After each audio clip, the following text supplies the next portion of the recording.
Good morning, children. We are going to study the next topic in 3D, which is equation of line in space. This topic is very easy if you are able to understand the derivation which I am going to tell after this. ठीक है, अगर आपको derivation जो है समझ आ गया है, then exercise becomes so easy for you. ठीक है, so just once you need to go through the derivation, इसको समझिए अच्छे से, and how to take the points through which the line is passing. It will be parallel to what, ये सब आपको फिर समझ आएगा तो आप एक्सरसाइज इजीली कर लेंगे. ठीक है, अब देखिए क्या होता था. Like in Cartesian plane in class 10 और 11 हमने इक्वेशन ऐसे पढ़ी थी लाइन की, A X plus B Y plus C equals to 0. तो कई बार हमारे दिमाग में आ सकता है कि ए एक्स प्लस, एग्जाम में भी बच्चे क्वेश्चन देख के उसको लाइन समझ देते हैं कई बार. That is I am just pointing out. B Y plus C Z plus D, यानी कि अगर 2D में ये था तो 3D में A X plus B Y plus C Z plus D line हो जाएगी. ऐसा बच्चे समझ जाते हैं क्वेश्चन देख के कि ये तो इक्वेशन ऑफ लाइन है, बट ये इक्वेशन ऑफ लाइन नहीं है. This is equation of a plane which we will discuss later after studying about the equation of line. इसको हम फिर पढ़ेंगे. ठीक है, तो क्वेश्चंस में आपको बिल्कुल क्लैरिटी होनी चाहिए कि ये इक्वेशन कहीं दिया हुआ है तो this will be equation of a plane, not of a line. ठीक है, अब लाइन की जब हम बात करेंगे तो क्या हम पढ़ने जा रहे हैं. We are going to study equation of a line through a given point. Through a given point, equation of a line हम कह रहे हैं. हमें पता है कि when a line passes through one point, अगर उसकी डायरेक्शन के बारे में कुछ नहीं पता है तो there might be infinitely such infinitely many lines that are passing through a given point. तो यहाँ क्या कह रहा है वो, equation of line through a point and parallel to a given vector. तो कंडीशन हो जाएगी, सपोज हमें ये लाइन कंसिडर करनी है तो ये किसी के पैरेलल होगी, ये कह रहा है. तो तब हमें ये प्रॉब्लम नहीं होगी कि then from one line there might be infinitely many lines. ठीक है, तो क्या हम पढ़ेंगे, हम सिर्फ थ्रू अ पॉइंट नहीं पढ़ेंगे. We will study equation of a line through a point and parallel to a given vector. And parallel to a given vector. Before I start the derivation, एक और पॉइंट मैं आपको बताऊंगी.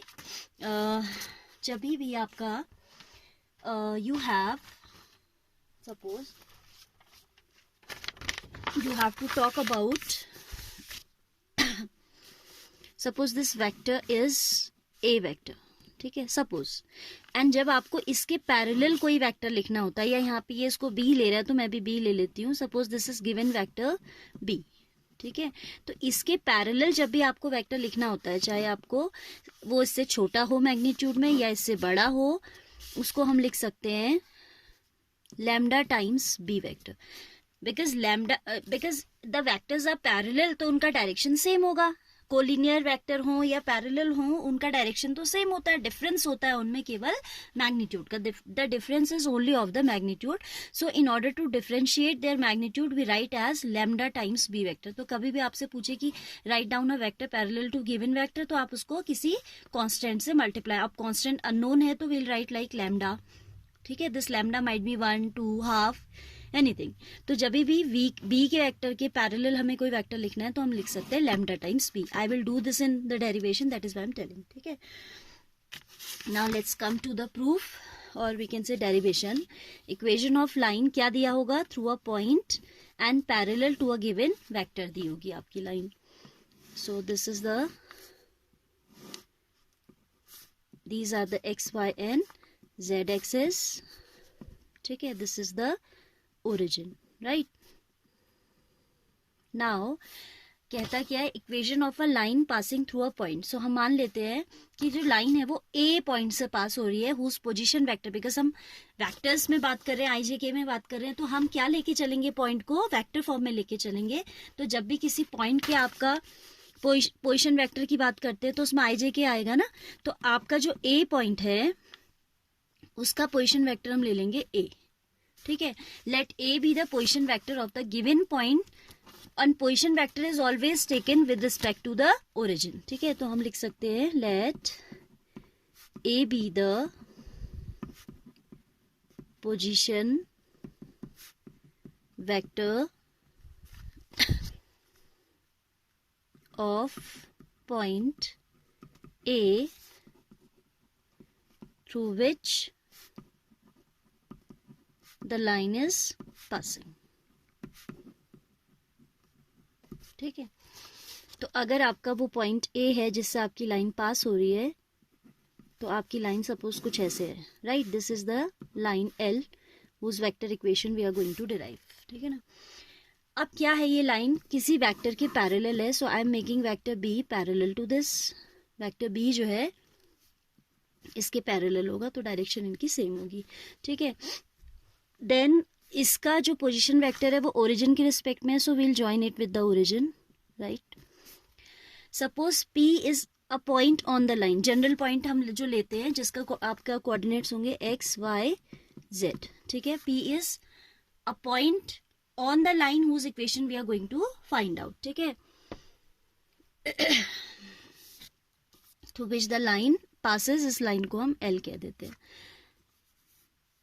फिर है आपका जो ये पॉइंट पी है जनरल, इसका पोजीशन वेक्टर हो जाएगा ओरिजिन के रिस्पेक्ट में R vector. This position vector is R vector. ठीक है, then if we apply triangle law in this, तो ए पी वेक्टर जो हो जाएगा ये. Okay, so we can apply triangle law in this. ठीक है, तो once again I am just telling you, A is a point through which the line is passing. अगर हम कार्टेशियन में लेटर ऑन इसकी बात करें तो that point will take as x1 y1 z1 through which the line is passing, जिनकी अभी जरूरत नहीं है. P is a general point on the line whose coordinates are x y z. Still I'll say once again I'll say that we don't require these x y z. जब हम vector form की बात करते हैं तो हम position vector form में ही answer देते हैं. ठीक है, स्टिल आई एम राइटिंग क्योंकि कार्टेशियन फॉर्म जब बताऊंगी तो I'll require this. अब देखिए, फिर से आप देखिए, O A is the position vector of this point A. A P vector जो है, because this line is parallel to this line, B vector के पैरेलल है ना, क्योंकि हम क्या निकाल रहे हैं, equation of line through a point. Point है A and parallel to a given vector, वो वेक्टर जिसके ये पैरेलल है वो है बी वेक्टर. ठीक है, तो अगर ये बी वेक्टर के पैरेलल है तो ऑब्वियसली इसकी डायरेक्शन भी ऐसी होगी, isn't it. And R vector is the position vector of this general point. So for finding the derivation we just need to apply triangle law in this triangle law of vector addition. देखिए, आपका O A vector in this direction, AP vector in this direction, then by triangle law of vector addition I can say OP vector is equal to OA vector plus AP vector, isn't it? Let हमने क्या लिखा, let A be the position vector of point through which line passes, comma OP is the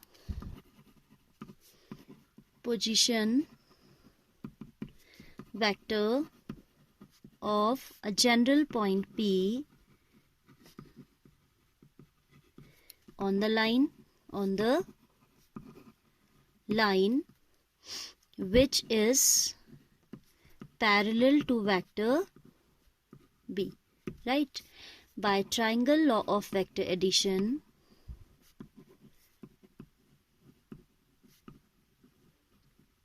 there is only one triangle, है ना. वैसे तो ये भी triangle, ये तो नेम लिख ही देते हैं. By triangle of vector addition in OAP we have OA vector plus AP vector is equal to OP vector, right? Now OA vector को हमने कहा था कि इसका पोजीशन वेक्टर A है, लिखा है ना, let A be the position vector of a point A, जो मैं फिगर में नहीं दिखाया था, भूल गई थी, now I have shown. तो OA वेक्टर का मतलब आ जा रहा है वेक्टर A. अब देखो AP वेक्टर क्या है, I told you कि जब हम B के पैरेलल कोई वेक्टर लिखेंगे, ये रफ में मैंने आपको ऑलरेडी बता दिया है, a vector parallel to vector B is given as lambda times B. ठीक है, तो A P vector I may write as lambda times B plus lambda times B vector is equal to O P vector, that is R vector. ठीक है, तो this is the required vector equation of a line which is passing through a point A and parallel to the vector B. ठीक है, passing through a point. अब vector form में बात करें तो this is the required equation, हम लिखेंगे this is the required equation of a plane of a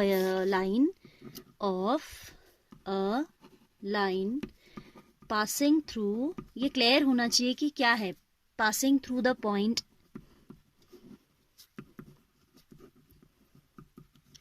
A whose position vector is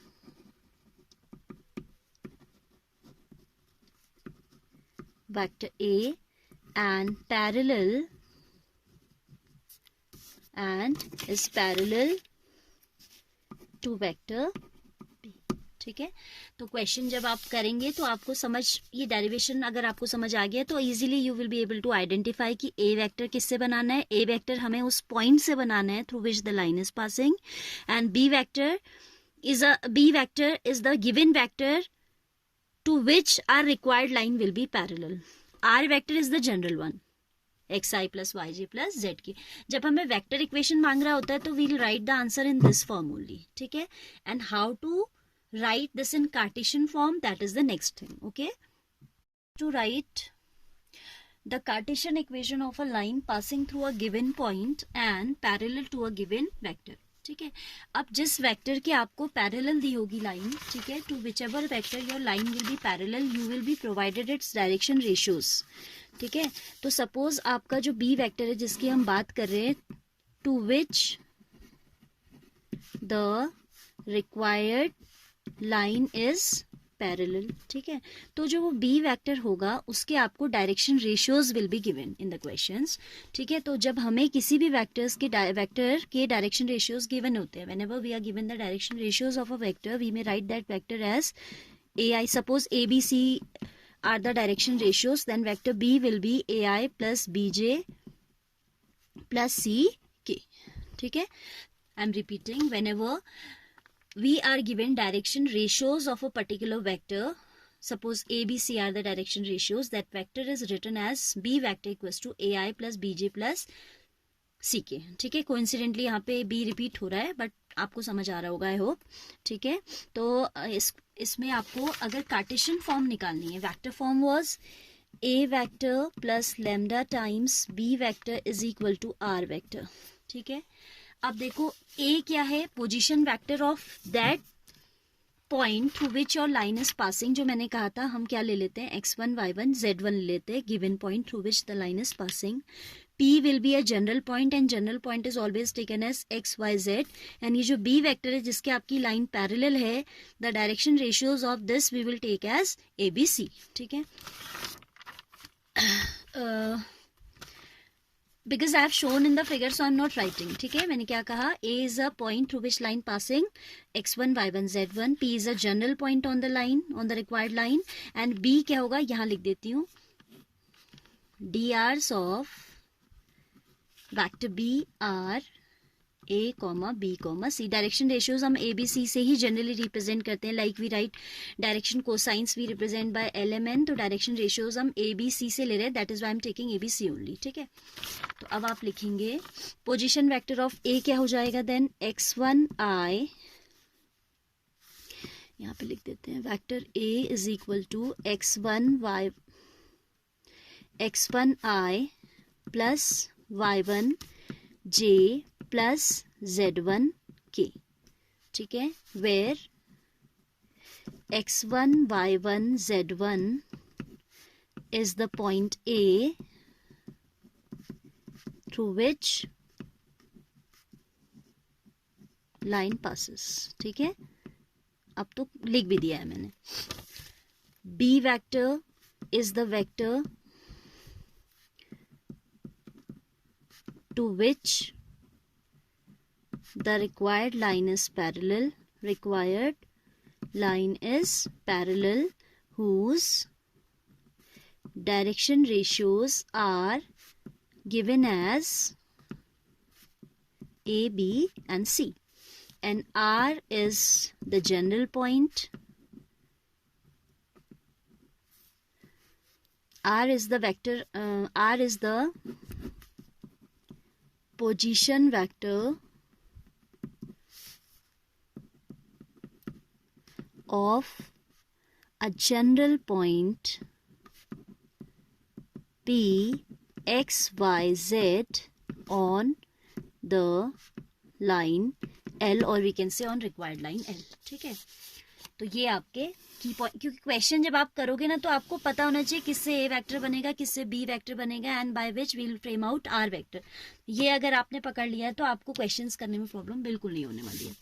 so now I am writing a vector as, यहाँ लिखते हैं a vector we'll write as x1 i plus y1 j plus z1 k, क्योंकि हमने कहा ए vector जो है x1 y1 z1 है, रख दी उसकी वैल्यू, ठीक है।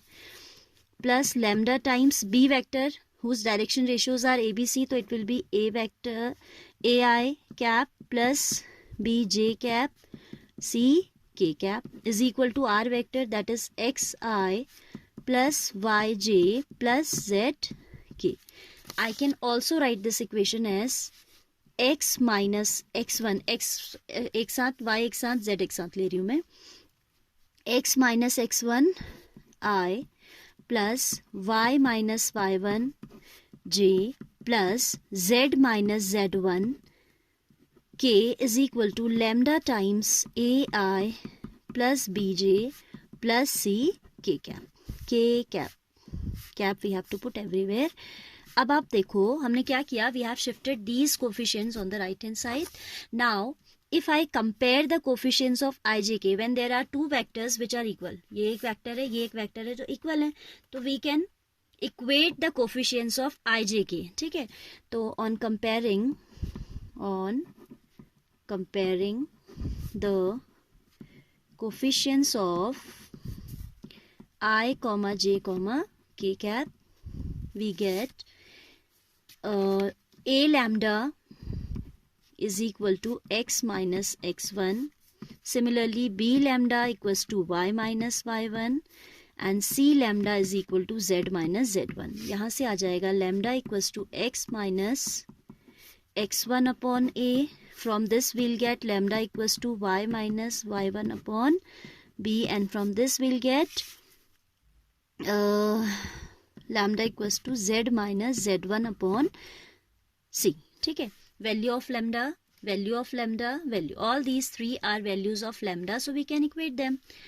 This implies x minus x1 upon a equals to y minus y1 upon b equals to z minus z1 upon c. This is the required Cartesian equation of a line passing through a point which is given and parallel to a vector which is given. ठीक है, तो जब आप Cartesian form में equation लिखते हैं तो ध्यान दें कि x1 y1 z1, again I am repeating, x1 y1 z1 is the point, coordinates of the point two which suppose आपका 2 3 4 से लाइन पास हो रही है, तो x1 के प्लेस पे आप 2 रख देंगे y1 के कार्टेशियन फॉर्म में, ठीक है, 3 रख देंगे एंड z1 के प्लेस में 4. और अगर वेक्टर फॉर्म में निकालना है तो you'll write this as a vector equals to 2i plus 3j plus 4k. Simple हो गई बात. ABC will be the direction ratios of the given line. ठीक है, सपोज आपको ABC जो है 1 2 1 दिए, here you will write 1, here you will write 2, here you will write 1.